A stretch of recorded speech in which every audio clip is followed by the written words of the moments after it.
13 iaitu berbuat baik sesama manusia. Pertama adalah kita wajib untuk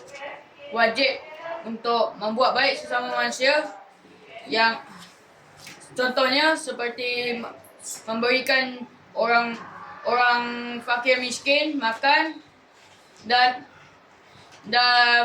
mengajak jiran untuk berbuka puasa di rumah kita.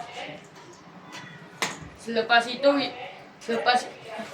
itu kita juga akan menolong orang yang sedang kesusahan, dan juga gembira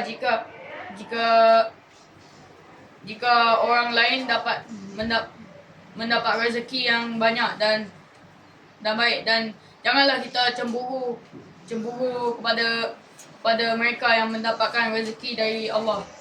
Terima kasih. Wow.